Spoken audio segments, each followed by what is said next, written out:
Bonjour à tous, bienvenue une nouvelle fois chez les anciens. Alors aujourd'hui, vidéo spéciale parce qu'elle nous tient à cœur. On a dépassé les 1000 abonnés, une vidéo, c'est parti. Comment tu vas, Sofiane? Ça va et toi, Hamou? Ouais, ça va Tranquille? super, je te remercie. Ouais. Bah écoute, comme tu le sais, Magnifique. on a dépassé les 1000 abonnés. Grave. C'était inattendu quand même. En 3 mois, les mecs, franchement, merci à Merci vous. à vous. Vraiment, cette Merci. vidéo, c'est pour vous dire merci. Franchement, on est surpris parce qu'on connaît pas ce milieu, on va dire. Et d'avoir dépassé les 1000. Bon, c'est une étape, bien sûr. On s'arrête pas aux 1000 et on veut continuer et proposer du contenu. Mais merci. Merci à vous. C'est Sincèrement, tout. merci. Franchement, On s'y attendait pas parce que on voulait atteindre cet objectif, mais on avait vu qu'à la base, en moyenne, ça prenait un certain temps. exactement. 15 mois. Tu vois, 15 mois. Exactement. Et on l'a fait en 3. C'est fou, c'est fou. Non, c'est Donc, incroyable. merci à vous. Ouais, C'est vous, vraiment. Merci, franchement, incroyable. Le soutien, merci, les commentaires, tout. Ça nous a fait super plaisir. Ouais. Donc, cette vidéo, c'est pour dire, bon, déjà, merci dans un premier temps, parce que c'est quelque chose d'assez inattendu pour nous. Ouais. On On met connaît les pieds pas, on connaît pas, dans les on réseaux découvre. sociaux, de Grave. ce côté de la caméra, Ouais. ça change. Donc voilà. Donc, déjà, restez avec nous, parce que après, on aura une petite surprise pour vous. Donc, restez bien jusqu'au bout. Une surprise incroyable. Alors, dans un premier temps, vas-y, rappelle-moi un petit peu comment t'as ressenti le début, les premières interviews. Raconte-nous un petit peu, donne-nous ton sentiment et après, moi, je donnerai le mien. Bah écoute, franchement, au début, la première vidéo, donc quand on a lancé le podcast, j'avais discuté avec Abdullah Hanifi et il revenait du Hajj. Tu vois, il revenait du Hajj, donc c'était vers juin, je crois, le mois de juin à peu près. Je l'ai vu. Et il m'a raconté son aventure, son périple au Hajj. Je me suis dit, bah pourquoi pas en faire une première vidéo, tu vois, pour notre podcast. Ça tombait pile au moment où on voulait lancer le podcast, en fait. Donc c'est pour ça que ça a été le premier invité, même s'il n'en a pas parlé du Hajj, donc pour d'autres raisons. Il veut garder ça au chaud pour un autre moment. Mais c'était, comment dire, c'était franchement une belle première vidéo qui nous a bien lancé, on va dire. Je crois qu'on a fait pas mal de vues avec. Ouais, c'était pas mal. Donc, Pour nous, à notre niveau, c'était pas mal. c'était cool, franchement, pour la première vidéo. Et donc là, on va vous faire un petit récap, un petit historique de des petites histoires sur chaque vidéo. Donc, on a fait Abdullah Hanifi. Donc, moi, j'étais pas là. Ouais. Donc, je te laisse dire un peu comment ça s'est passé. Bah, les coulisses un peu de cette interview, c'est que déjà, à la base, on avait prévu d'avoir 3 caméras déjà. Et oui, qu'on n'a pas pris les bons modèles, donc on a terminé avec une seule caméra. c'est ça. Donc, c'est pour ça qu'on voit qu'un seul plan, en fait. Exactement. Sur Abdullah et sur Amadou. Sur Amadou, ouais. Pareil, la déco, elle n'était pas celle-ci. Ouais. Elle était un peu différente. C'est On vrai. a évolué avec le temps, mais forcément, de toute façon, on évolue tout le temps. Exactement. On avance tout le temps. On essaie d'évoluer à chaque fois. Exactement. Donc, franchement, c'était une belle première. Mm. Une belle première. C'était Amadou qui l'avait interviewé. Ouais. Moi, j'étais en régie, Ouais. derrière. Donc, franchement, c'était super. Il nous a raconté un peu sa vie. Il n'est pas rentré dans tous les détails, mais pour une première, je trouve que c'était pas mal. Ouais, et c'était surtout, bien. c'était très attendu parce que Abdullah, il est très, très aimé en Afrique. Chose que je ne savais pas. Je savais qu'il était en interreligieux, mais je ne savais pas que vraiment il y avait cette attente, cet engouement envers lui. Parce qu'il fait beaucoup, beaucoup, beaucoup de khayr. Et en fait, on l'a vraiment ressenti, en tout cas moi, hein, parce que lui, il le sait. On l'a vraiment ressenti quand on a lancé la vidéo sur YouTube et qu'on a vu les retours qu'il y avait. Tu vois. Ouais, c'est vrai. Il est très suivi. Ouais, très, très suivi. Donc, c'était... Ensuite, après, moi, je crois que j'ai enchaîné avec Mohamed Lamine. Non, il y a eu Amadou. Amadou, exactement. Amadou, c'est moi qui l'ai faite, normalement. Donc, Amadou, on s'est dit, vu qu'on compte parler de foot, on s'est dit, bah, vu que lui, il a joué au foot et il a joué pro au Portugal, en première division, on s'est dit, bah, pourquoi pas directement le présenter lui, pour commencer justement une série sur le foot. On aimerait bien plus tard interviewer d'autres joueurs ou des arbitres, des entraîneurs dans le monde du foot. Donc, on a commencé par Amadou. Et donc, Amadou nous a raconté son histoire. Comment c'est Calbo, on verra plus tard. Calbo du groupe Arsenic qui l'a poussé, qui l'a aidé. Comme qu'on a toujours besoin d'un grand, des anciens, comme on dit. Il y a toujours un ancien qui va venir t'aider. Et donc, il nous a raconté tout simplement son parcours. Voilà, les gens qu'il a côtoyés, notamment son frère, il avait côtoyé Franck Ribéry. Ouais. Et donc, ça prouve qu'en fait, même si tu as joué en amateur, bah, tu as de fortes chances d'avoir croisé des joueurs qui ont fini pro, qui ont fini en équipe de France. Ou dans notre parcours, on a parlé avec plusieurs joueurs qui n'ont pas fait un parcours, on va dire, très grand, mais ils ont tous côtoyé des pros, joueurs, ouais. Des grands joueurs, tu vois. Donc, ça, c'était intéressant. Après, Amadou, c'était le parcours de Mohamed Lamine. C'est ça. Ouais. Voilà, donc je te laisse. Le parcours de Mohamed Lamine, Mohamed Lamine, c'est quelqu'un qu'on connaît assez bien. Ouais. On est assez proche de lui. Donc, mais en fait, on se rend compte à travers ces interviews que malgré qu'on connaît bien des personnes, on ne les connaît pas si bien que ça. Ouais, on ne connaît pas les détails. Exactement, parce qu'en fait, son parcours, il était sincèrement incroyable. Ouais, surtout que la vidéo, on l'a faite en 2 parties. Ouais, parce que c'était long. C'était long. Ouais. Et la deuxième partie, elle était incroyable. En gros, il est parti de France avec rien. Quand je dis rien, c'est dans tous les sens du terme, que ce soit en termes de diplôme, soit en termes d'argent. Et aujourd'hui, il finit avec, entre guillemets, plein de choses. Ouais. Il a plutôt bien réussi, il a un diplôme, il a une société. Ce qui fait que, avec son parcours, il est parti au Yémen, il a fait l'Égypte, le Yémen, en passant par les Émirats. Il a cassé des œufs. Il a cassé des œufs, exactement. Incroyable. Tu pars de France quand même. Tu pars de France avec le confort qu'on a connu et tu vas casser des œufs au Yémen pour 10 € la semaine, je crois. C'est incroyable, tu vois. Combien aurait lâché? C'est ça. Combien aurait lâché? Moi aussi, j'ai le souvenir qu'il se marie et qu'il part au Yémen directement, tu vois. Un pays que tu connais pas, avec une femme que tu connais pas, ou à un moment donné, il avait plus d'argent, il doit vendre l'ordinateur de sa femme, va lui annoncer ça, tu vois. C'est vrai, c'est des épreuves. Exactement. Combien aurait lâché? C'est fou, c'est fou. Combien aurait lâché? C'est un parcours incroyable, vraiment incroyable et enrichissant. Sincèrement, ça m'a épaté. C'est le mot, ça m'a épaté. Ouais, franchement, c'était en 2 parties, c'était plaisant, quoi. Ouais. Vraiment, c'est inspirant. Ce qui est étonnant, c'est qu'il y avait 2 parties. Donc, la première partie, c'était la France. Ouais. La deuxième partie, c'était l'étranger. Exact. En gros, hein. Ouais. La deuxième partie était très intéressante, très enrichissante, mais elle a été moins vue que la première partie. Ah, je comprends pas. C'est dommage. Hein. Grave. C'est vraiment dommage. Ça vous intéresse pas la suite ou comment vous pouvez regarder la moitié de l'histoire, franchement? C'est ça. C'est incroyable. Non, mais c'est surtout que pour le coup, la deuxième partie vaut plus le coup que la première. Ouais, mais ils le savent pas. Je sais pas comment ils consomment. Je sais pas. Peut-être ils savent pas, ça se trouve. Non, peut-être qu'ils savent pas. Elle est sortie, la vidéo. Elle est sortie. Allez voir. Allez regarder. Ouais, c'est ça. Et ok, donc là, c'était Mohamed Lamine. C'est ça. Après, ça a été... Il me semble que c'est Quelle chance d'habiter la France. Ah, voilà. Enfin. La fameuse vidéo. Incomprise. Ouais, c'est normal, c'est un pavé dans la mare. Exactement. C'est un pavé. Donc, pourquoi Hamoud a décidé, avec moi, bien sûr, de faire cette vidéo? Parce qu'en fait, c'est un sujet qui est à la fois délicat, mais il faut en parler. La France, peu importe ce qu'on peut dire d'elle, peu importe ce qu'on peut penser d'elle, il y a des faits, il y a des choses. Ça veut dire que si tu veux vivre en France et tu l'aimes pas, ou tu l'aimes, ou tu veux la quitter, pareil, en l'aimant, en n'aimant pas, il y a des choses qui sont en France et qui se passent. En France, il y a tellement de bonnes choses, on ne peut pas le nier.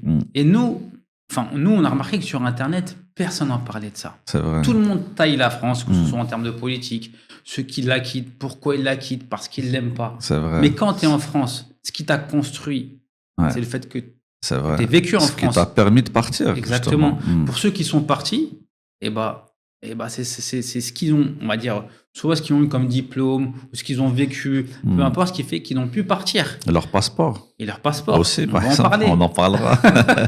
On va en parler. Un petit teaser. Exactement. Ouais. Donc, à un moment donné, il faut savoir être un minimum reconnaissant. C'est ça. Et de dire que la France est tout en nul, non, on n'a pas le droit, tu vois. On n'a pas le droit. C'est vrai. Surtout, on est vivant, en fait. Parce que là, ce qui nous a... En fait, quand tu vis à l'étranger, c'est là que tu te rends compte de ce que tu avais en France. Parce que tu pars avec le... En fait, c'est humain. Quand tu vis dans un pays, les choses deviennent normales. On va dire c'est acquis. Mais quand tu voyages, là, tu commences à te rendre compte. Encore, quand je parle de voyage, je parle pas de vacances. Je parle pas de 2 semaines où tu gaspilles tout ton argent, etc. Je parle vraiment quand tu comptes vivre et intégrer un système étranger. Bah là, petit à petit, tu vas commencer à voir les différences qu'il y a. Et forcément, tu vas comparer. C'est humain. Et quand tu compares, tu vas te dire, ah ouais, quand même, purée, en France. Ah ouais, mais il y avait ça en France. Ah, mais en France, c'est pas comme ça. Après, tu te dis, mais attends, ok, faut pas comparer l'argent. Parce que sinon, si tu penses en euros à l'étranger, t'es foutu. Mais de dire la santé,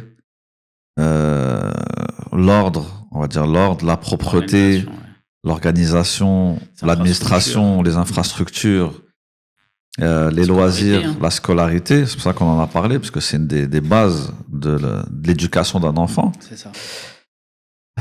Donc on a commencé avec la scolarité pour dire que à l'étranger, en fait, tu payerais pour avoir une école publique gratuite en France. Ouais, on paierait.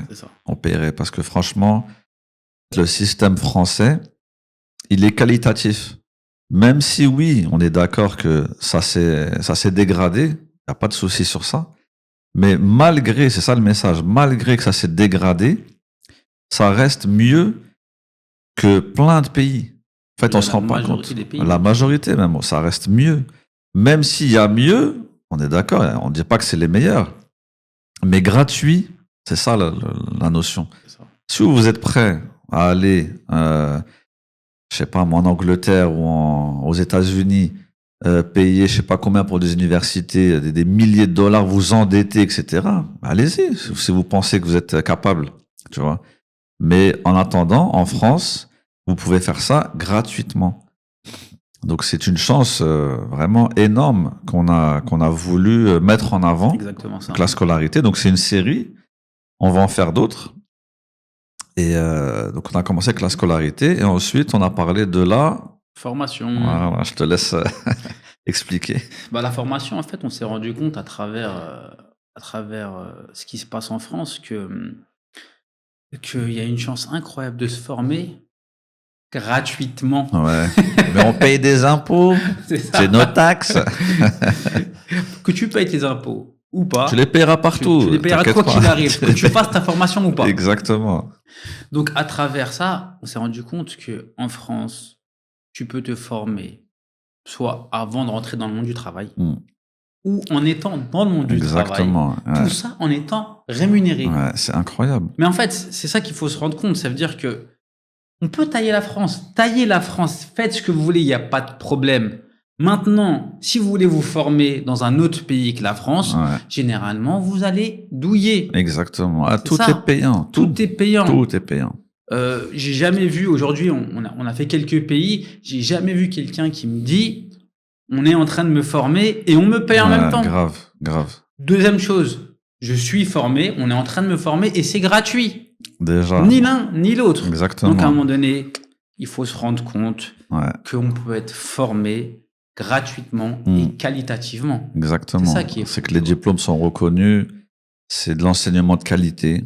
C'est ça. Donc, faut en profiter. En fait, c'est ça le message, c'est que quand on voit le nombre de personnes en France qui se plaignent et qui ne font rien, alors qu'ils ont ça à disposition, mais si des millions de personnes dans le monde pouvaient payer pour prendre votre place, mais ils paieraient tout de suite. C'est ce qui se passe d'ailleurs. Ouais, c'est ça. Mais pourquoi les gens ils meurent en mer? C'est ça. Pourquoi? Parce qu'ils savent qu'il y a tout ça. On lâche beaucoup d'argent.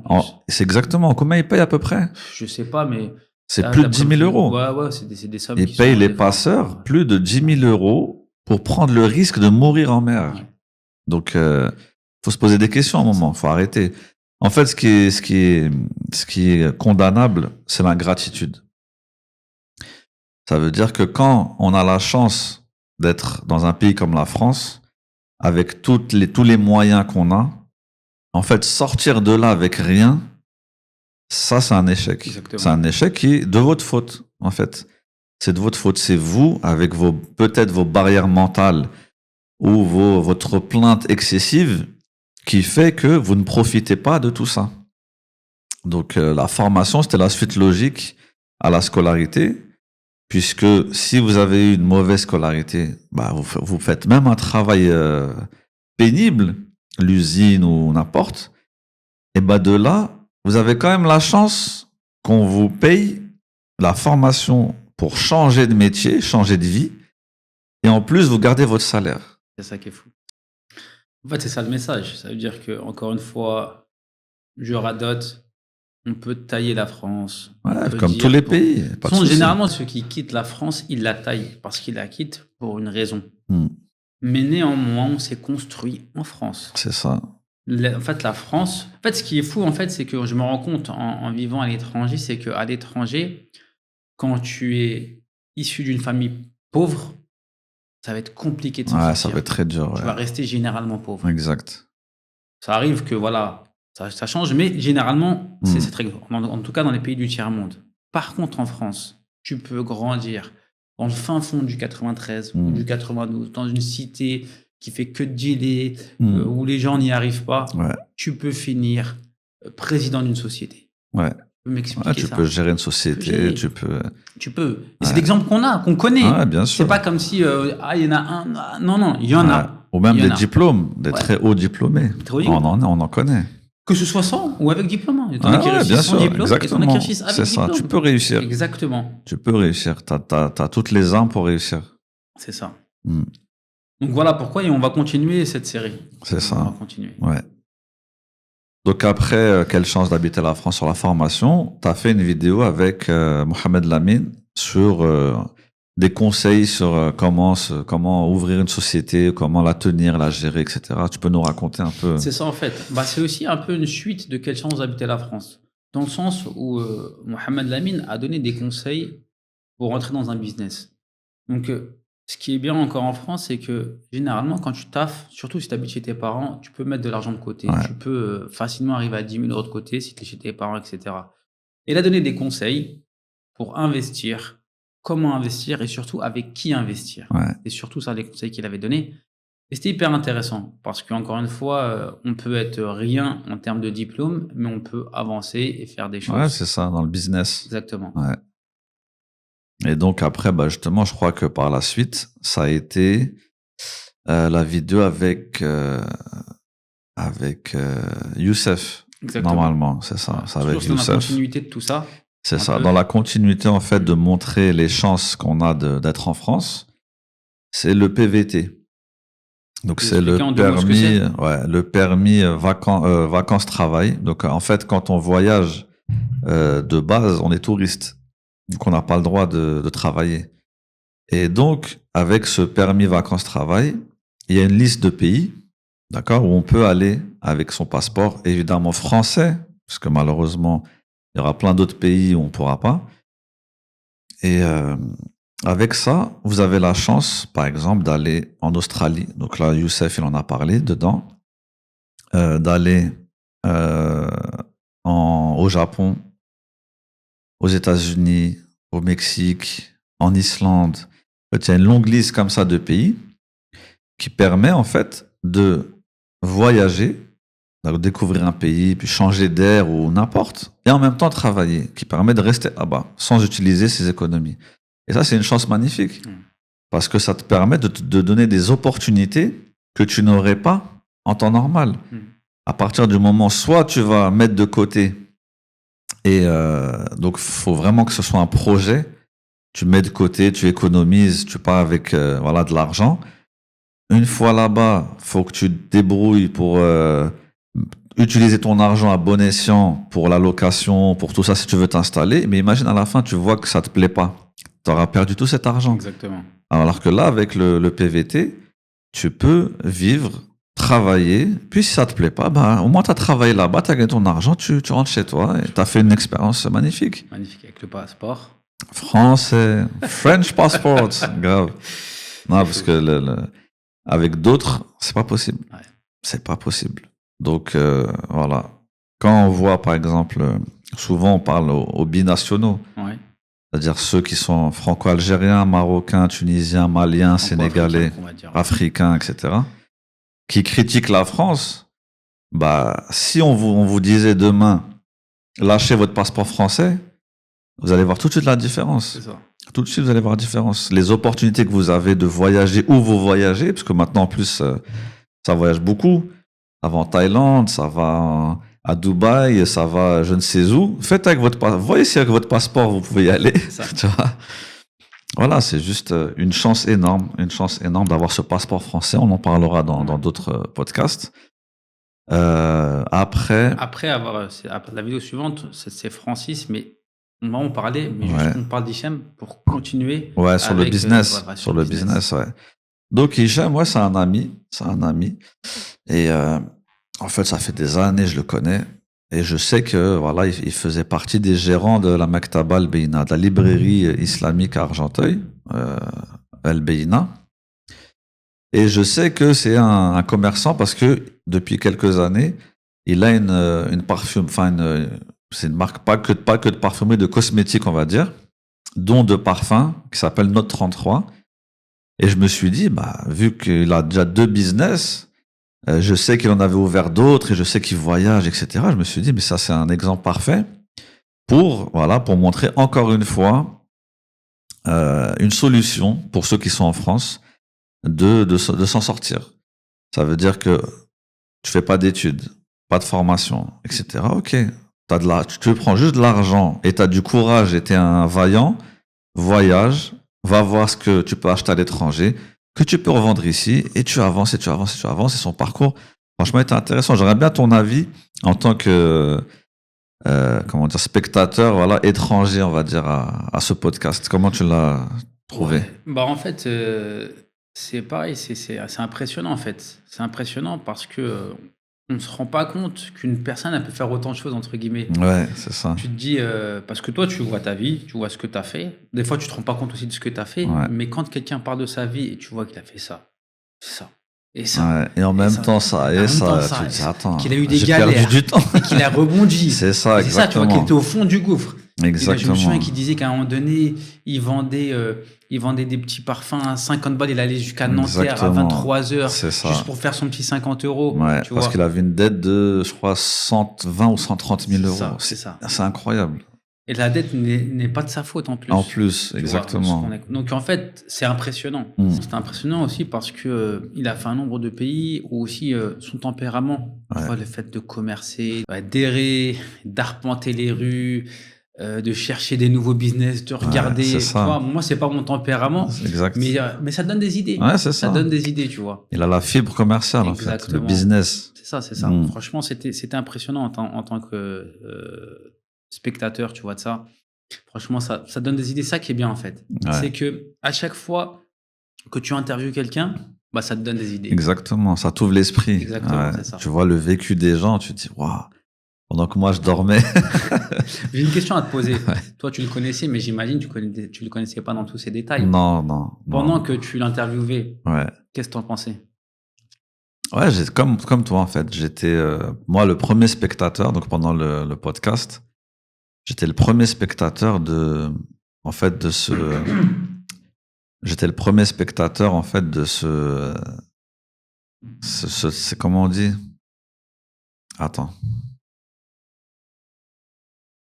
J'étais le premier spectateur. Ce qui m'a marqué, c'était sa ténacité, en fait. Et son ouverture d'esprit.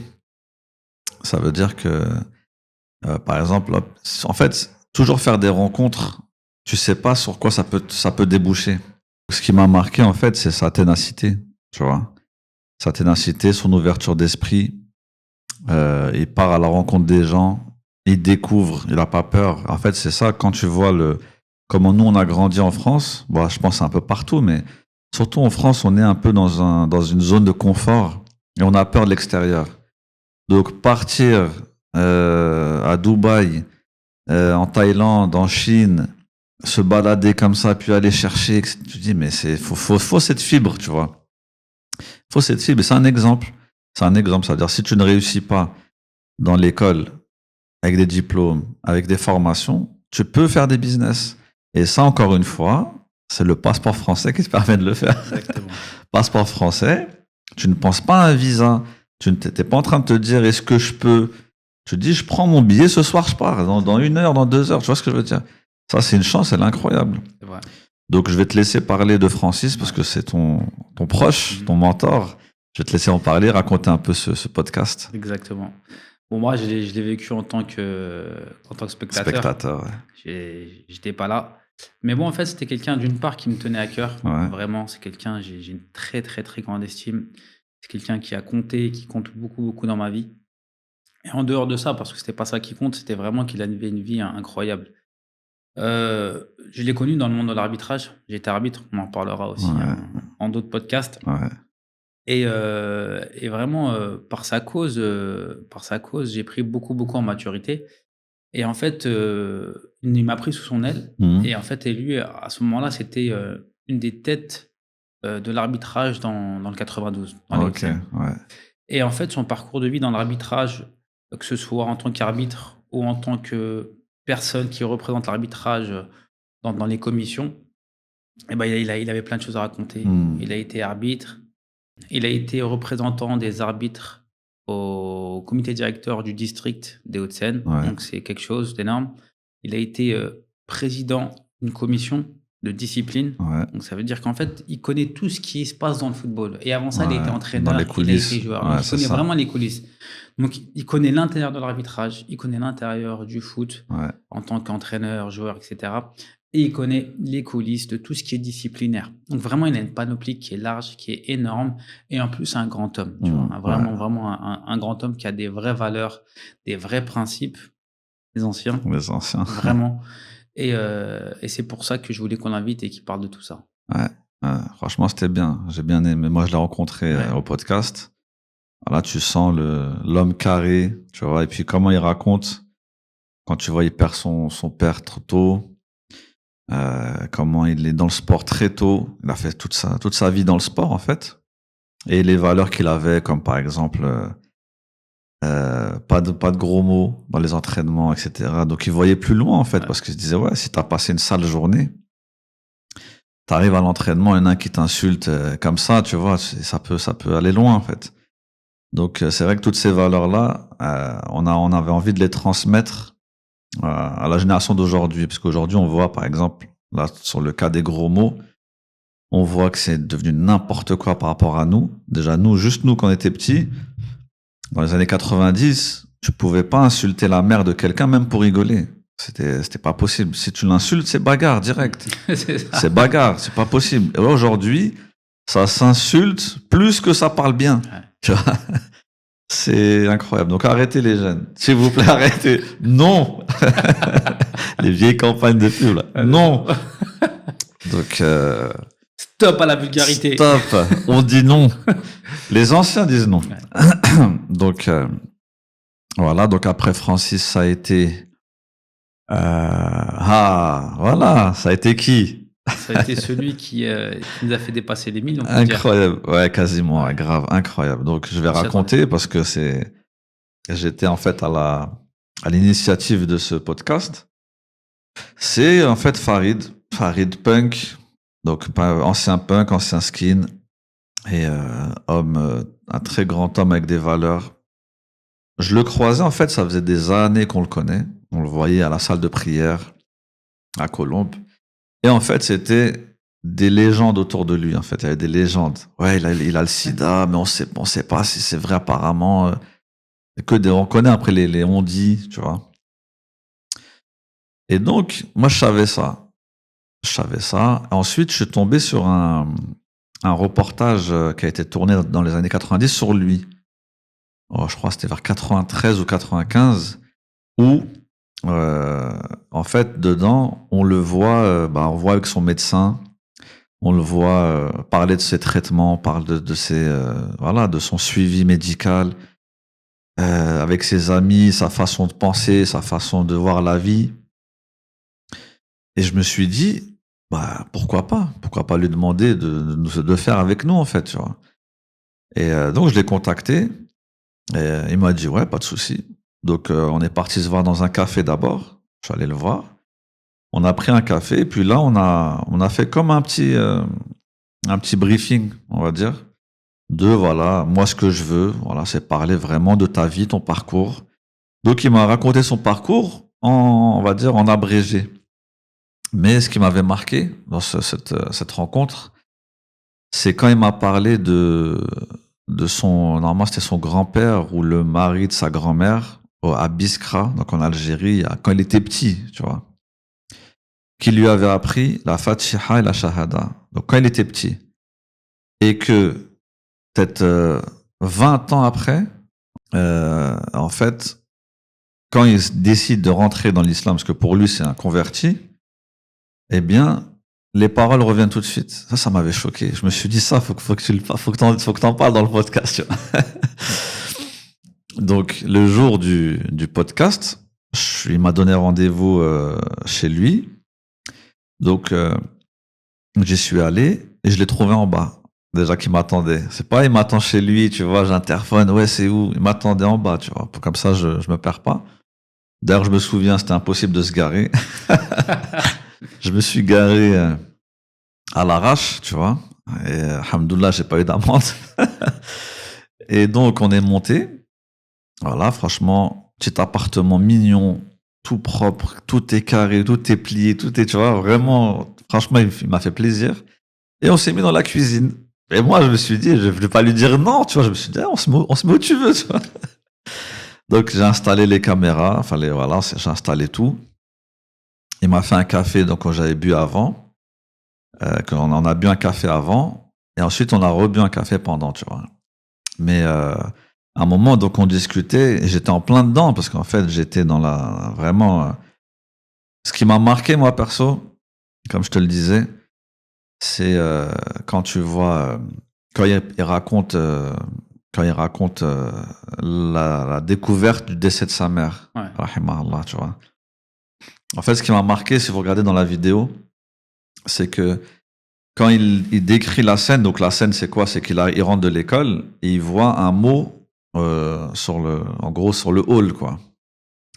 Et ce qui m'a marqué, c'est qu'il fait ce geste, tu vois, comme le cartable, en fait, tu vois.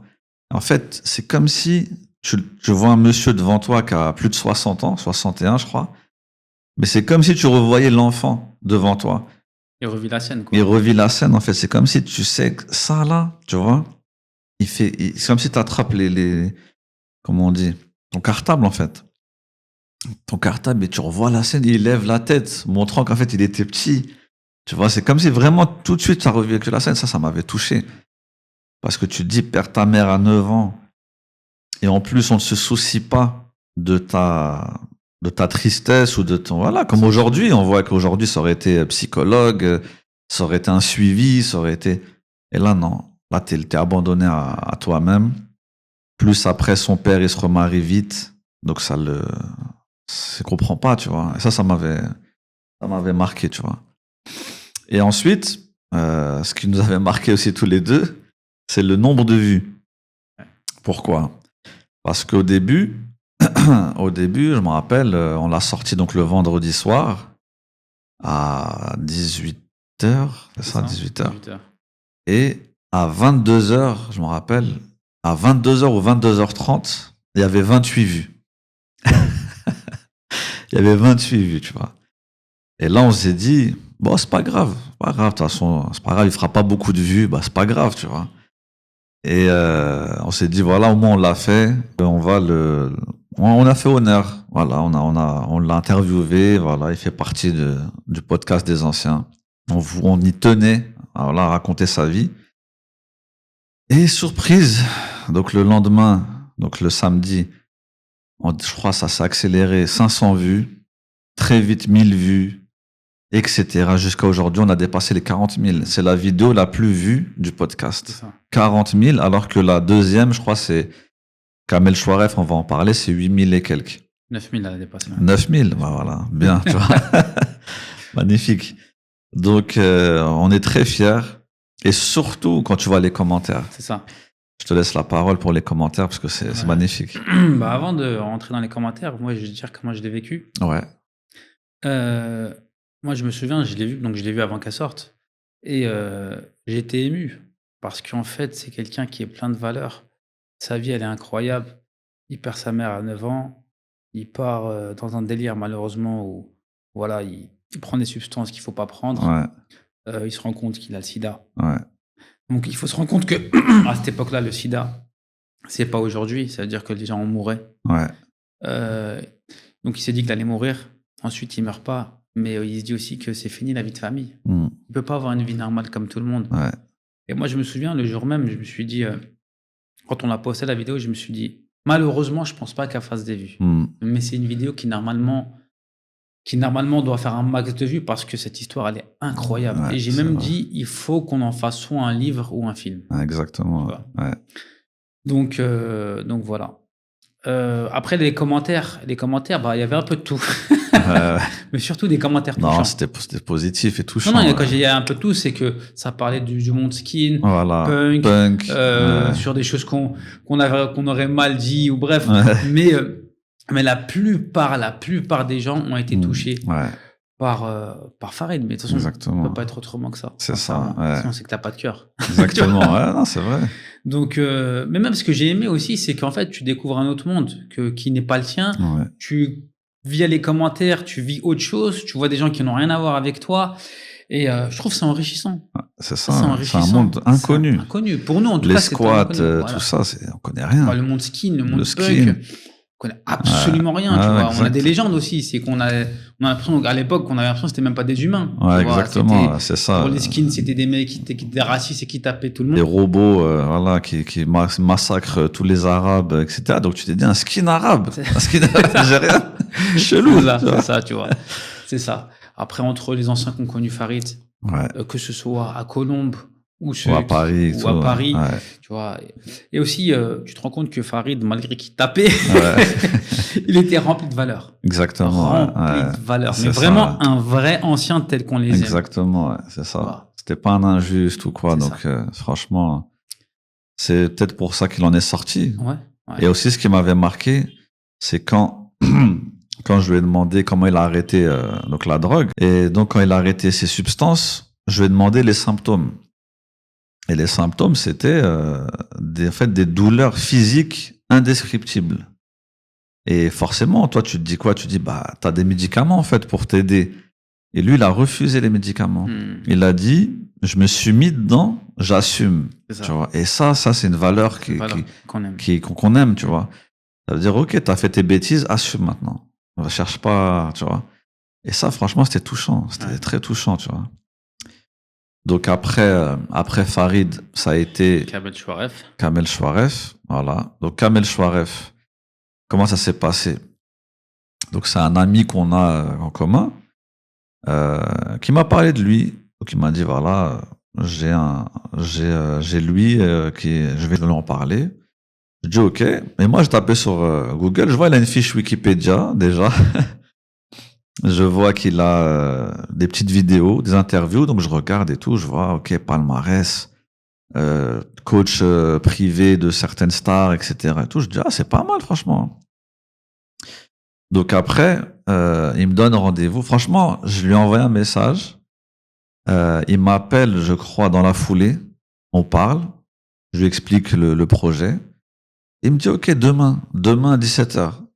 Vrai ancien. Exactement. Il n'y a pas de parlotte, oui, ok, on va voir, etc. Demain, pas de souci. Donc il me donne un rendez-vous dans son gymnase à Villeneuve-la-Garenne, dans 92. J'y vais. J'y vais, je descends, parce que en fait des escaliers sans sous-sol. Je le trouve, il est tout seul. Donc là, c'est magnifique. Et en plus, le cadre. Quand vous voyez le cadre dans la vidéo, vous voyez que il y a le ring au fond, les sacs de frappe et tout ça. Je me dis, c'est parfait, en fait. La lumière, le son, le cadre, tout était parfait. Et donc, on a commencé. En plus, il m'avait dit qu'il y avait un entraînement à 1 heure après. Donc, on avait 1 heure, tu vois. C'est pour ça que la vidéo, si tu regardes, elle fait moins d'1 heure. Mais en fait, on avait fini. C'est pas pressé, quoi. Voilà, donc, franchement, super parcours. Super parcours, super entraîneur, super club. Franchement, c'était... Super valeur aussi. Exactement, les valeurs. Quand tu vois, il a quitté ses parents, sa famille, pour vivre avec sa tante en France. Et puis l'anecdote de comment il a découvert la boxe, c'est magnifique. Parce qu'il était dans le foot, il marche, il voit une baie vitrée, Tu vois, il regarde comme ça et le prof, il a l'intelligence de dire ça t'intéresse. Ouais. Tu vois, alors que ça aurait pu dire, enfin, il aurait pu, tu sais, fermer. Allez, je ferme, bonjour, tu vois, c'est tout. Il lui a dit, ça t'intéresse. Je dis, ouais, ok, pourquoi pas. Et là, c'est devenu un champion incroyable, tu vois. C'est palmarès, moi, c'était 135 combats, 4 défaites. Ouais. 131 victoires, tu vois. C'est énorme, un palmarès incroyable. Donc, franchement, les valeurs, l'envie de transmettre, encore une fois. Quand il parle des jeunes, il disait, en fait, il faut écouter les exemples qu'il donne. Quand il dit que le sport, c'est une éducation, ça veut dire que le fait de venir à l'heure, qui est aujourd'hui perdu, malheureusement, comme plein de choses, malheureusement, c'est pour ça qu'il faut que ça revienne. Le fait de venir à l'heure au sport, bah peut-être que ça va te pousser à venir à l'heure au travail, exactement, ou à l'école, ou avec tes rendez-vous avec tes copains, etc. et tout. Et ça, c'était fou, parce qu'en fait, il pense loin, tu vois. Il pense loin, donc franchement, c'était rempli de valeurs. T'as un truc à dire dessus? Ouais, bah, t'en as parlé, mais je vais rebondir dessus par rapport à l'anecdote où t'as le coach qui ouvre la porte, où il est de passage comme ça dans la rue. Le coach, il lui parle. À la fin, on connaît le résultat. Et moi, ce que je trouve impressionnant là-dedans, c'est de se dire qu'en fait, la vie, elle tient un fil. Faut pas désespérer. C'est vrai. Ça veut dire que si le coach, il est fermé la porte, il ne serait pas passé ça. Donc, en gros, il faut avoir confiance, avancer, ne pas désespérer. Parce que on ne sait pas comment les choses peuvent arriver, mais elles peuvent arriver et ça peut être quelque chose de magnifique. Exactement. Et on en a la preuve ici. C'est vrai. Donc vraiment, vraiment, l'espoir, c'est important. Ouais, c'est vrai. Donc là, on est dans la vidéo de Dr Abdullah Hanifi sur l'interreligieux. Et là, je te laisse parce que c'est toi qui l'a faite, qui l'a interviewé. Bah en fait, on avait un aperçu de Abdullah Hanifi dans la première interview qu'on avait faite au départ. On avait parlé un peu de l'interreligieux, mais on n'est pas rentré dans les détails. Et c'est quelque chose qu'on connaît assez peu en tant que musulman, surtout. Ouais, c'est vrai. C'est-à-dire que même en tant que personne de religion différente, c'est très spécial. Voilà, c'est très spécial. C'est très spécial et ce qui fait que bah voilà, maintenant on avait quelqu'un qui était plein dedans. Et comme on n'avait pas détaillé dans la première interview, je voulais qu'on rentre bien dans les détails, savoir ce qu'il faisait, comment ça se passait, quelles étaient ses difficultés, comment on va dire il étudiait la chose. Et tout ça, pour moi, c'était important et parce qu'encore une fois, c'est un sujet qu'on connaît pas. Et comme en plus, lui, Abdullah, c'est quelqu'un qui est plein de valeurs. Et pareil, à travers sa personne ou à travers ses professeurs, bah, je voulais qu'il mette tout ça en avant. Ah, c'est ça. Et franchement, bah, j'ai trouvé ça hyper intéressant, toutes les anecdotes qu'il a pu dire. Ouais, c'était magnifique. Et moi, ce que je pourrais dire sur cette vidéo, sur Abdullah Hanifi, c'était en fait la maturité et l'ouverture d'esprit qu'il faut, en fait. C'est vraiment, on voit sa maturité parce que quand à la fin, tu lui as demandé qu'est-ce que tu conseillerais à un jeune qui veut se lancer dans ça, en fait, quand tu vois sa réponse, allez la voir. En fait, tu vois le recul qu'il a et la maturité qu'il a, tu vois, dans ce domaine, en fait. Donc, ça m'avait marqué. Donc, par la suite, c'était Mourad Katebe, donc sur l'humour et l'entrepreneuriat. Donc lui, franchement, c'est un humoriste que je voyais sur Snapchat. Et je lui ai proposé comme ça. Je lui envoie un message, je dis voilà, est-ce que ça te dit qu'on t'invite à un podcast? Il m'a dit oui tout de suite, tu vois. J'étais choqué, il m'a dit oui tout de suite. Et entre-temps, donc avant qu'on le fasse, j'ai vu qu'il avait fait un podcast avec Chef Hassan, tu vois. Et donc, quand je vois ça, je lui dis, mais en gros, ça sert à rien d'en faire un, parce que tu viens d'en faire un. Et lui, il me dit, non, t'inquiète, on peut quand même le faire, tu vois. Je dis, bah, parfait. Donc après, je regarde pour préparer, tu vois, je regarde le podcast de Chef Hassan. Et je vois qu'en fait, c'est un peu... on rentre pas dans le détail de sa vie. Tu vois, nous, ce qu'on voulait, c'est vraiment rentrer dans le détail, tu vois. En fait, il y avait des éléments que j'aurais aimé qu'on approfondisse. Donc, je me suis dit, bah, on va le faire dans notre podcast. Donc, je suis allé à Nanterre, dans son association, Ziva, je crois, ça s'appelle. On s'est mis dans un coin. Bon, il n'y avait pas beaucoup, en fait, de coins où se mettre. Donc, on s'est mis une sorte de mini hall dans un appart, on va dire un mini hall. C'est pour ça que le son, il est pas top. On s'excuse. Voilà. C'était pas voulu du tout. Et donc, franchement, son parcours, il m'avait touché parce qu'il est orphelin très tôt. Élevé par sa grand-mère dans une cité. Après, on voit les difficultés scolaires qui font que la prof, elle conseille de le mettre en pension. C'était notre phobie à tous, tu vois, à l'époque. Quand on te met en pension, c'est un abandon, tu vois. Ta famille t'abandonne, tu vois. Donc lui, il l'a vécu. Mais tu vois, il arrive à en tirer des choses. Après, bon, il est revenu à l'école normale avec sa famille. Plus après, comment il est devenu humoriste dans sa ville. Plus comment il est devenu entrepreneur, etc. Ce qui fait que maintenant, il a pu quitter sa ville, sa cité. Maintenant, il vit à Marrakech, il voyage. Donc, dans le cadre de son travail, c'est magnifique, tu vois. D'où il vient, quand t'as pas de parents, etc. Franchement, je vous conseille d'aller la voir, la vidéo, comme toutes les vidéos, de toute façon. Allez voir toutes les vidéos qu'on a faites. Et là, on en arrive à la dernière qu'on a faite, c'est Kalbo. Donc, je te laisse un peu en parler avant que j'en parle. Kalbo, faut savoir que c'est quelqu'un qui a grandi avec Amadou. Ouais. Amadou Dembélé. C'est un proche d'Amadou, ils ont grandi dans le même quartier. Et c'est comme ça qu'il l'a connu. Ils sont connus comme ça. Donc, il faut savoir que Kalbo, c'est lui qui a aidé Amadou à changer de club, à prendre un bon club. Ouais. Donc, quand Amadou nous a dit qu'il connaissait Kalbo, on s'est dit, c'est parfait. C'est parfait. Ah oui. Surtout voilà, c'était à l'époque une star. Exactement. Tu vois, Arsenic, ouais. On a tous écouté Arsenic à l'époque. C'est ça, tu vois. Donc, et en plus, à travers Amadou, il nous a dit que c'était quelqu'un de bien.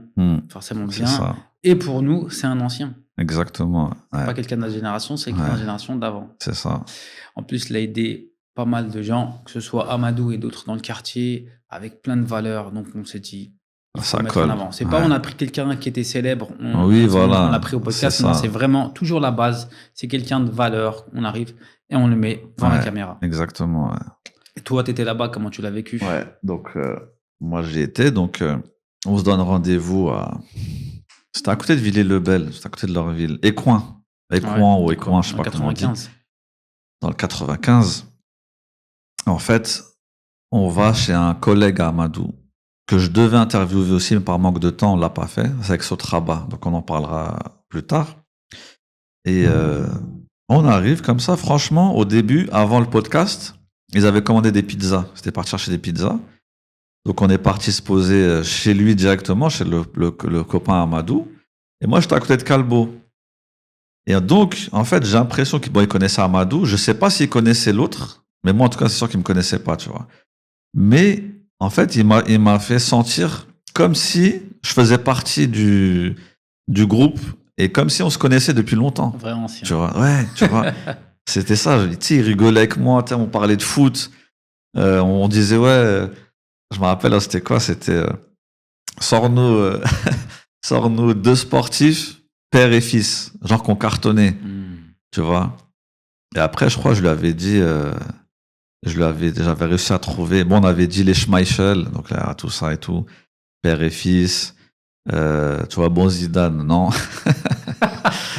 J'avais réussi à trouver Chiesa, tu vois. Chiesa, Enrico Chiesa et son fils. Federico, je crois. Voilà, donc on avait parlé de ça, tu sais, c'était genre, ouais, trouve un truc. Et tu vois, c'était vraiment une ambiance, tu vois, marrante, tu vois. Et après, on se dit, bon, on va tourner le podcast, tu vois. Et donc, il se pose sur le canapé, voilà, on place les micros, on place les caméras, etc. Et moi, je me suis dit, vu qu'il y avait Amadou qui était là, je me suis dit, vu qu'on va sentir ce feeling, tu vois, autant qu'ils le fassent tous les deux. Parce que peut-être avec moi, on se connaît pas. Peut-être ça va être peut-être un peu froid, je sais pas, tu vois. Donc voilà, Amadou, il l'a fait. Et j'ai été moi, comme d'hab, je suis le premier à kiffer, en fait. Le premier à découvrir. Ce que j'ai aimé, parmi tant de choses, ça a été donc forcément son envie de transmettre les valeurs. Parce que quand tu regardes même dans son rap à l'époque, il disait, mais comment je peux rapper, vendre de la drogue, tout ça et tout, avec mes parents, tu vois, c'est pas possible, tu vois. Ça veut dire que tu as ce respect-là qu'aujourd'hui est complètement perdu, tu vois. Et notamment, comment il a vécu son confinement. Voilà, ça, franchement, c'est inspirant, tu vois, c'est vraiment inspirant. Et l'association qui en a découlé, et ce qu'il en fait, et encore une fois, c'est du teasing, allez la voir, parce que franchement, c'est vraiment inspirant et c'est kiffant, quoi, de voir un ancien qui nous parle et qui nous transmet toutes ces valeurs-là, tu vois. Et toi, comment vu que tu l'as vu aussi en tant que spectateur, comment tu l'as trouvé? Ouais, bah, moi, j'ai monté la vidéo. Donc tu l'as vu plein de fois. J'ai dû la voir plein de fois. Et franchement, à chaque fois, je la voyais, à chaque fois, c'était. En fait, quand tu regardes des fois, t'as l'impression qu'il y a des passages que t'as pas vus. Exactement. Tu vois ce que je veux dire? Tu vois ce que c'est quand tu montes les vidéos. Et en fait, pareil, je trouve un gars avec plein de valeurs. Et nous, c'est ce qu'on recherche chez les anciens, tu vois. Comme tu as dit, comment il a vécu le confinement. De zéro raison. Et en fait, tu te dis, si tu l'appliques à toi-même dans ta vie, mais tu pourrais faire des choses incroyables avec ce zéro raison. C'est ça, c'est pour ça que c'est inspirant. C'est ça. La façon aussi, moi, ce que j'ai aimé aussi, c'est sa relation avec son fils. Tu vois, regarde dans quel milieu Calbo il est, on va dire dans le rap. Des fois, on a l'impression que le rap, c'est un peu drogue, etc. Et tout. Et bah, tu vois, son fils, il va devenir médecin. Exactement, des études de médecin. Des études, c'est la relation qu'il a. Quand tu dis attention, si tu fais quelque chose, c'est moi qui dois le savoir en premier. Exactement. Et tu vois, et il le sait à chaque fois en premier. En fait, tu as plein d'enseignements à apprendre. Ça aussi, sa relation de grand frère avec les gens de la cité. Comment être, tu vois. Ne pas être méchant, essayer d'éduquer les gens comme on peut, etc. C'est ça. Quand on a une position de grand frère. Non, franchement, Calbo, respect. Respect, c'est ça. C'était magnifique. C'est ça. Et justement, c'est ça qu'on veut avec les anciens. C'est vous proposer, en fait, un point de vue avec des valeurs que vous n'avez pas entendues ailleurs. Parce que, par exemple, là, ce qu'il dit dans ce podcast, je pense être sûr qu'il n'y a pas d'autres vidéos où il en parle. En fait, toutes les autres vidéos, ce sera toujours, oui, le rap, oui, ceci, cela, etc. Ok, mais ça, on sait. Et c'est ce qu'on recherche chez les anciens. C'est vous montrer l'humain. Voilà, l'humain. Chaque personne a sa vie, ses sentiments, tu vois. Donc, franchement, magnifique. Maintenant, je vais te poser une question. On a fait à peu près, on est passé en revue sur tous les podcasts qu'on a fait. Maintenant, on a eu pas mal de problèmes, de soucis techniques. On va en parler, mais on s'améliore. C'est ça. Donc, les premiers soucis techniques qu'on a eu, c'était principalement le son. Le son, exactement. Donc déjà, ça a commencé, je crois, avec Youssef. Ça a commencé avec Youssef. Pourquoi? Parce qu'en fait, au début, j'avais filmé avec des iPhones. Donc, et comme c'était la première fois, j'avais mis en 4K. Je m'étais dit, je vais le mettre en qualité max, tu vois. Et donc, c'était bien sorti, sauf que, je sais pas pourquoi, par la suite, les fichiers, comme ils se sont corrompus, en fait. Donc, à la fin, j'ai réussi à garder que 2 vidéos. Et le problème, c'est que la vidéo que j'ai perdue, c'est sur celle-là qu'il y avait les micros, tu vois. Et donc, je me suis dit, on apprend. Donc, toutes les autres fois, on n'a plus ce problème-là. Je mettais en 1080, tu vois, la vidéo. Et, par contre, il y a eu, Morad KTB, comme je vous ai dit, un moment, en fait, il y avait le micro qui est Rod, qui était là. Il s'est tourné. Tu vois, il s'est tourné. Et moi, je n'osais pas lui dire, non, viens, on arrête, etc. Donc, ce qui fait qu'en fait, quand ça a fait ça, le son, après, à certains moments, il était inaudible, tu vois. Donc, on n'a pas pu utiliser ces micros, c'est le son de ces micros, et on a pris ceux de l'iPhone. L'iPhone le mieux placé, on va dire, tu vois. Donc, il y a eu ça. Il y a eu quoi comme autre problème? Il y a eu Hicham. Hicham, voilà. Hicham, en fait, on était dans le dépôt d'Al Bayna à Argenteuil, et on s'est mis, au fait, au premier étage. Et au début, il pleuvait pas. Donc, en fait, t'entends rien. Tu dis, c'est parfait, tu vois. Et en fait, c'est au bout de, je sais pas, 3/4 d'heure, un truc comme ça, qu'à la pluie, il pleut. Et là, je me rends compte que c'est un toit en tôle, tu vois. Et là, on entend, tu vois.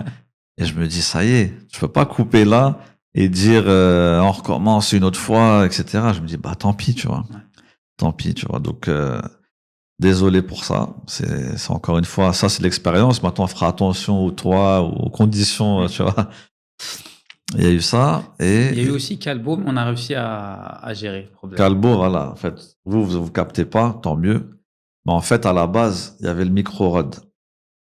Il y avait le micro Rode, tu vois. Et au début, il était en t-shirt. Donc, je lui ai mis le micro Rode. Très bien. Franchement, c'était nickel et tout. Sauf qu'après, avant de commencer le podcast, je vois, en fait, il met sa veste, Lacoste, tu vois, pour montrer et tout. Et je capte pas le micro. J'ai pas capté le micro. C'est après, quand il a fait une petite vidéo dédicace à la fin, que je me suis rendu compte que le son c'était inaudible, en fait. Donc, on a dû prendre le son d'un des iPhones. Mais comme on était dans de bonnes conditions, ça veut dire qu'on était dans un appartement, dans une cité calme, la nuit, tu vois, donc il n'y avait pas de bruit. Donc, on a pu prendre le son d'un iPhone, tu vois. Donc, franchement, voilà. J'ai eu peur pour ça, pour Calbo. Mais, alhamdoulilah, on a réussi à s'en sortir. Et là, si vous remarquez bien, on est au studio, donc il n'y a pas de problème de son. Voilà, on est bien. On est bien. Voilà. Maintenant, j'aimerais vous poser une question à vous. En tant que spectateur, dites-nous ce que vous avez aimé et moins aimé.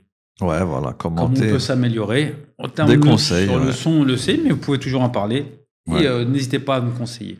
C'est ça, ouais. Qu'est-ce que vous avez aimé comme podcast, comme histoire, comme fait marquant? Qu'est-ce que vous aimeriez aussi? Qu'est-ce que vous aimeriez voir? On va parler de nos projets après, mais n'hésitez pas à mettre en commentaire quel type d'invité vous voulez avoir, quel type de sujet que vous voulez qu'on traite. Là, vous avez vu qu'on avait fait Quelle chance d'habiter la France. On va rentrer dans d'autres sujets, mais n'hésitez pas à mettre des commentaires. Ensuite, j'aimerais que tu nous expliques un peu comment s'est déroulé le début du podcast. Le tout début, la naissance du podcast. La naissance, la genèse. La genèse. C'est ça.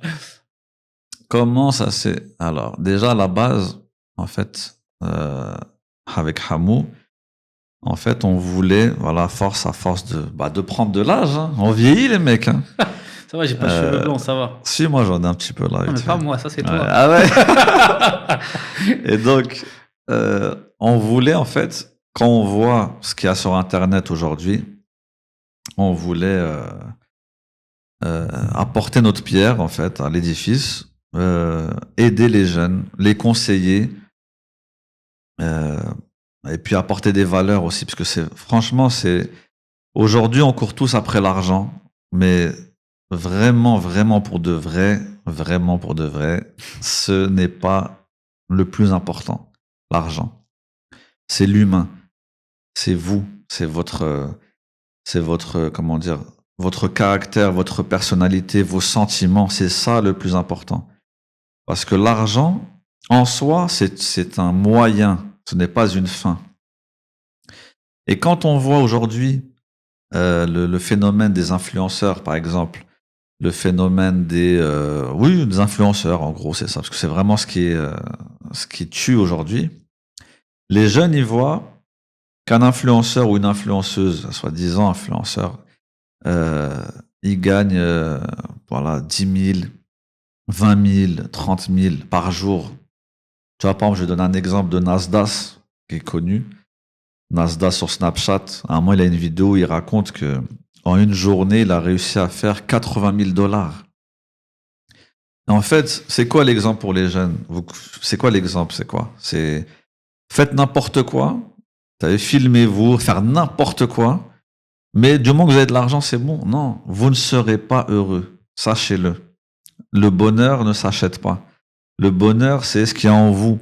C'est quand vous allez dormir, que vous n'avez nui à personne, que vous avez été des gens droits, que vous cherchez à vous améliorer, etc. C'est ça le bonheur.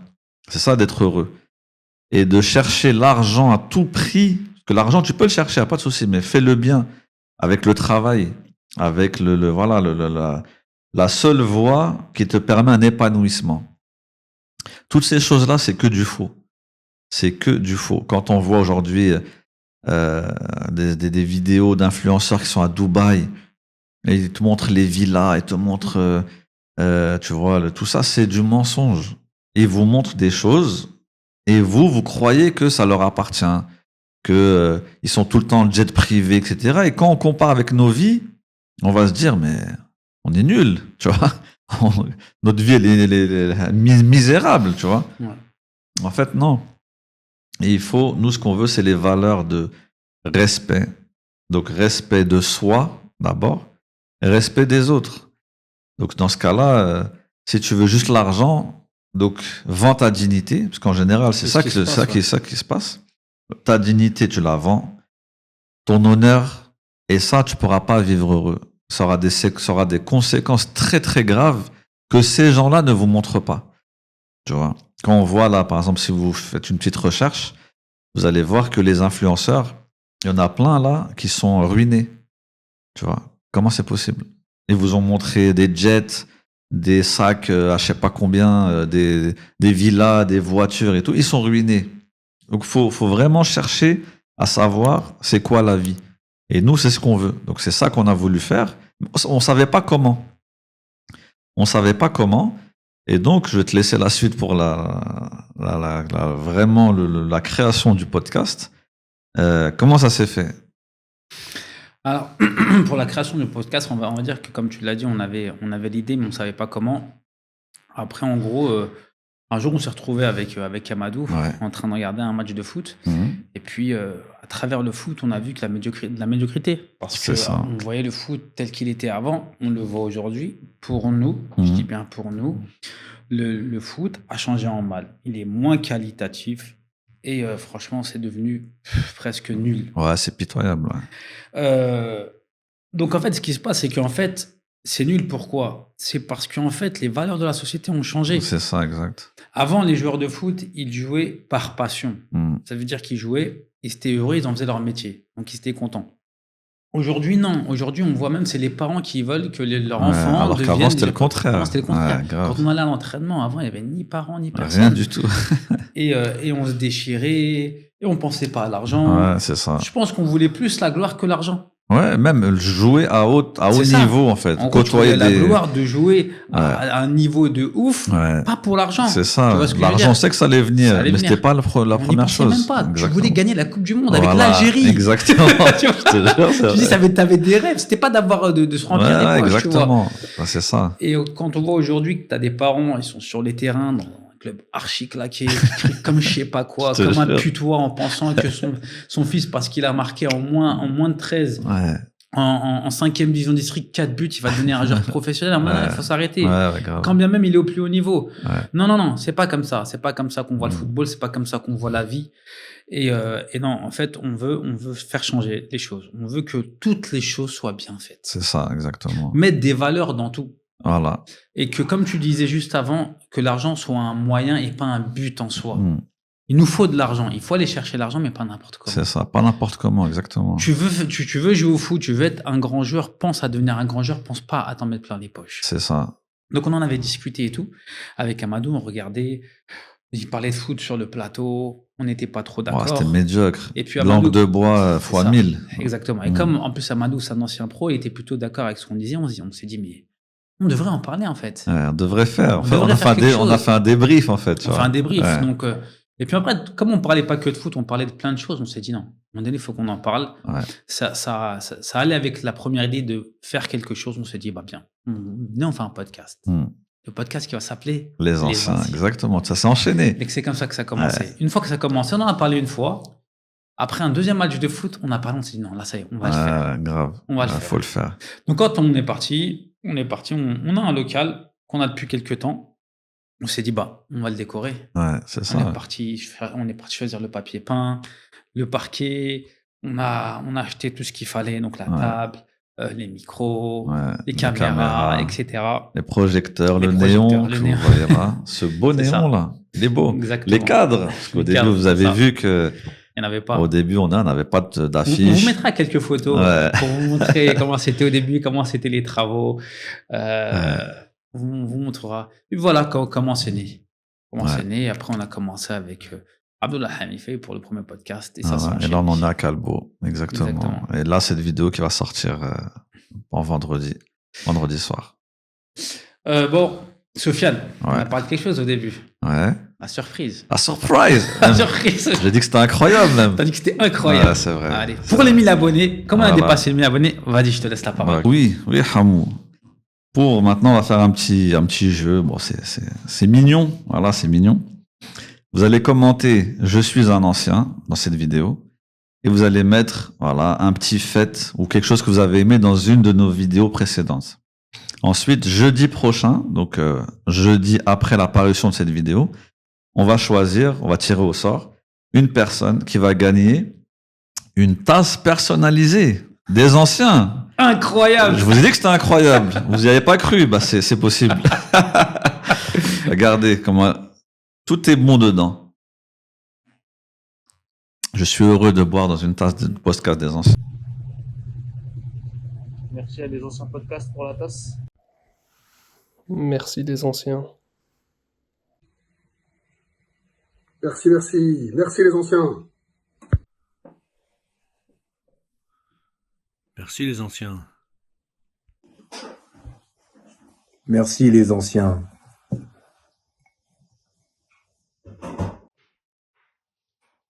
Merci les anciens. Merci les anciens pour cette tasse. Podcast les anciens. Salam alaikum les anciens. Bah, comme vous pouvez le voir, bien reçu la tasse. Avec mon prénom bien sûr. Merci beaucoup les anciens. Merci beaucoup. Et donc, vous mettez, voilà, bon, c'est un petit jeu, c'est mignon et c'est histoire de. Je suis un ancien. Vous mettez ce que vous avez aimé dans le podcast, un des podcasts, celui de votre choix. Et après, on tirera au sort et on vous enverra une tasse personnalisée avec votre nom. Vous choisirez le nom qu'il y a dessus et on vous l'envoie. Et puis voilà, cadeau. C'est incroyable, c'est tout. Bon, maintenant, on a besoin de vous. On vous a raconté notre podcast, on vous a raconté les débuts, le pendant. Bon, je ne vais pas dire la fin parce que c'est pas la fin. Ouais, la suite. Maintenant, étant donné qu'on a dépassé les 1000 abonnés, on va commencer à faire des lives. Ouais. Donc les lives, on va traiter de plein de sujets. Donc maintenant, la question que j'ai envie de vous poser, c'est quel type de sujet vous aimeriez qu'on fasse, que ce soit en live ou que ce soit en podcast. En podcast, ouais. Ensuite, dites-nous ce que vous avez aimé. Surtout, c'est important pour nous. Donc, on aimerait bien vos avis sur ce que vous avez aimé et moins aimé. Donc, n'hésitez pas. Tu as quelque chose à ajouter? Non, pas spécialement. Non, c'est en gros, n'hésitez pas à commenter. Vraiment, cette vidéo, ça va être. On vous donne la parole. En fait, on vous donne la parole. Allez-y, commentez. Dites ce que vous avez aimé. Dites ce que vous aimeriez. Quel invité vous aimeriez? Quel invité vous aimeriez? On va tout faire pour. On va tout faire. Là, on a une petite liste d'invités qu'on a prévus. On vous laisse la surprise. On vous dira pas. Mais si vous avez des idées, n'hésitez pas à nous les transmettre. Et puis, nous, on fera tout pour essayer de les avoir. Mais sinon, voilà, commentez. Dites-nous. Là, c'est vraiment... On veut que cette vidéo soit un moment d'échange. Voilà, faire une petite mise à jour. Voilà, on a commencé, on a fait nos vidéos. Maintenant, on veut savoir, voilà, qui êtes-vous? Qui êtes-vous? Plus de 1300 abonnés. Merci à vous. N'hésitez pas, merci, parce que franchement, c'est par vous qu'on a eu tout ça. Donc, on est ensemble dans cette aventure. Commentez. Exactement. Sans oublier de liker la vidéo. Oui, toujours, vous le savez de toute façon. Si vous ne l'êtes pas, abonnez-vous. Abonnez-vous, comme d'hab. De toute façon, les vidéos, la majorité, c'est des gens qui ne sont pas abonnés. Donc, la majorité des gens qui regardent, ce sont des gens pas abonnés. Donc, s'il vous plaît, faites un petit geste. Cliquez comme ça. C'est vite fait, c'est facile. Vous ne serez pas dérangés.